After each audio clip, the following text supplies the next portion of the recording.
কেমন প্রেমিক তুই বন্ধুরে বেড়াতে খাকা পিছু ভয়ে পারলে বেড়ার দিনগায় আজকে। এবং রাতে অনেক বেশি নার্ভাস ছিলাম এবং আজকে আমি শাকিল ভাইকে রাফি ভাইকেও টেক্সট করেছি যে খুব নার্ভাস লাগছে। আজকে এই 4:20 যে শোটা আছে, এখানে ফার্স্ট শো যতদূর আমি জানি, এটা দেখবো। কিন্তু অডিয়েন্স রিয়াকশন দেখার পরে বা অডিয়েন্স যেভাবে করে আসলে আমাদের কাজটিকে ভালোবাসা দিচ্ছিল, এটা দেখার পরে আসলে নার্ভাসনেস চলে গেছে। সো একটা স্পেশাল থ্যাংক ইউ অবশ্যই রাফি ভাইকে দিতে চাই যে ও আমাকে তাণ্ডবে নিশাদ চরিত্রের জন্য মনে করেছিল যে চরিত্রটা আমি পুল অফ করতে পারবো, এবং সেই সাথে অবশ্যই আমাদের শাকিল ভাই এবং প্রযোজনা প্রতিষ্ঠানে যারা আছেন সবাইকেও অনেক বেশি ধন্যবাদ যে এত সুন্দর করে এত বড় অ্যারেঞ্জমেন্টে কাজটা করেছে। আমরা জয়াপুর মতো এত গুণী একজন অভিনেত্রীকে পেয়েছি। আমি তো মনে করি আমার মানে কাজটা আরো বেশি স্পেশাল হয়ে গেছে, এবং সব থেকে স্পেশাল ব্যাপারটা হচ্ছে যে শাকিব খানকে পেয়েছি। সো মেগা স্টারের সাথে স্ক্রিন শেয়ার বা আমার কেমিস্ট্রি দর্শক পছন্দ করছে, এটা খুব ভালো লাগে। আমিও আসলে এখানে দর্শক হিসেবে দেখতে এসেছিলাম। সো আমার তো মানে যখন আমি বুঝছিলাম যে এখন গানটা শুরু হবে, অনেক নার্ভাস লাগছিল, এবং পাশে তো আমার মানে যে গানটা গেয়েছে ও সাথে ছিল, তো আরো বেশি ভালো লাগছিল।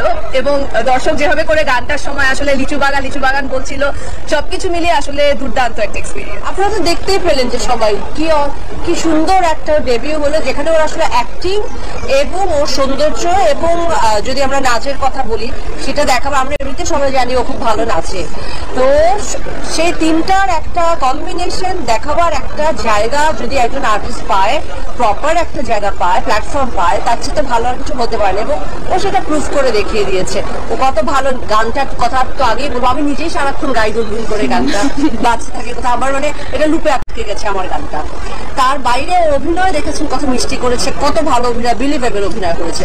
আসলে সবকিছু কম্বিনেশন লাগে, আমার মনে হয় অবশ্যই ওর কাছে সেই কম্বিনেশনের জন্য প্রপার, মানে এই চরিত্রের জন্য অবশ্যই। আমাকে তো যখন কালকেও আমাকে বলছিল, আমি রাতবেলা ভাবছিলাম যে আচ্ছা তাহলে কি আজকে একটা মনে হয় খুবই ভালো একটা দিন যাবে আমার। সো জয়াপুকে অনেক অনেক থ্যাংক ইউ, এত সুন্দরভাবে আমাকে কমপ্লিমেন্ট করেছে, এবং ডেফিনেটলি একজন অ্যাক্ট্রেস হিসেবে এটা আমাকে মোটিভেট করবে সামনে আরো ভালো ভালো কাজ করার জন্য। এবং সেদিন প্রেস মিটে আমাদের মেগাস্টার শাকিব খানও বলছিলেন। সো সবকিছু মিলিয়ে আমি আসলে খুব পজিটিভ একটা ফিডব্যাক পেয়েছি আমাদের টিমের সবার কাছ থেকে এবং এখন দর্শকদের কাছ থেকে। সো দেখা যাক ভবিষ্যতে কি হয়। রাফি ভাইয়া প্রবাবলি ক্লিয়ার করেছি যে এটা আসলে ঠিক আইটেম সং না, এটা যেহেতু একটা ফোক ফিউশন মিলিয়ে একটা গান। তো আমি আসলে যেহেতু একজন আর্টিস্ট, আমার কাজ হচ্ছে অভিনয় করা, পারফর্ম করা। সো যদি আমার গল্প পছন্দ হয়, গান পছন্দ হয়, কেন আমি মানে কেমন লাগছিল আই থিঙ্ক এটা মানে শব্দে বুঝে বলতে পারবো না। আমি বারবার জেফারের দিকে তাকাচ্ছিলাম, একবার জয়াপুর দিকে তাকাচ্ছিলাম, সবার রিয়াকশন দেখার চেষ্টা করছিলাম। সো আমি আসলে মানে আরেকটা জিনিস রিয়েলাইজ করেছি যে আমি খুবই লাকি যে আমি এত সুন্দর একটা ডেবিউ করতে পেরেছি। রাফি ভাইয়া আছে, আমাদের মেগাস্টার শাকিব খান আছে, জয়াপু আছে, এবং এত এত গুণী শিল্পীরা আছে। সেই সাথে আমি প্রীতম এবং জেফারের গানে পারফর্ম করতে পেরেছি, অরিন্দম ভাই এত সুন্দর একটা গানে পারফর্ম করতে পেরেছি, এবং আমাদের প্রযোজনা প্রতিষ্ঠান এত মানে বড় অ্যারেঞ্জমেন্ট করেছে। তো হ্যাঁ, লাকি ফিল করছিলাম এন্ড এক্সাইটেড ফিল। লিচু বাগানের মালিক হচ্ছে প্রীতম হাসান, যে এখন ইউএসএ তে ট্যুর করছে। আর আমি অবশ্যই ফিমেলের জায়গাটা আমি গিয়েছি, এবং আমার প্লেব্যাক আসলে আমি তো গান গেলে আমার ফেসই থাকে আমার গান, কিন্তু এই প্রথম প্রপার প্লেব্যাক করুন যেখানে হচ্ছে সাবিলা ওর ডেবিউ, মানে এটা খুবই একটা স্পেশাল একটা ইয়ে বলবো যে আমার ফ্রেন্ড এবং তার একটা ডেবিউ হলো এত বড় আকারে, এত বড় টিমের সাথে।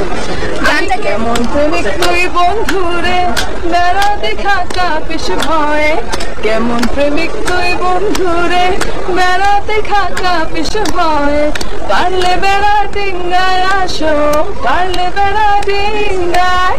বাস আর হবে না। সো আমার কাছে মনে হয় আসলে এই ফিল্মে কিছু বড় নেই, এত বড় আকারের মেগাস্টার শাকিব খান, যেখানে রায়হান রাফির ফিল্ম, এবং এত ভালো ভালো আর্টিস্ট যেখানে আছে, আমার কাছে মনে হয় এটার প্রত্যেকটা অংশই খুব ভালো হয়েছে। খালি গান না, পুরো ফিল্মটা দেখতে হবে, প্রত্যেকটা অংশই সেই খুবই ভালো হয়েছে।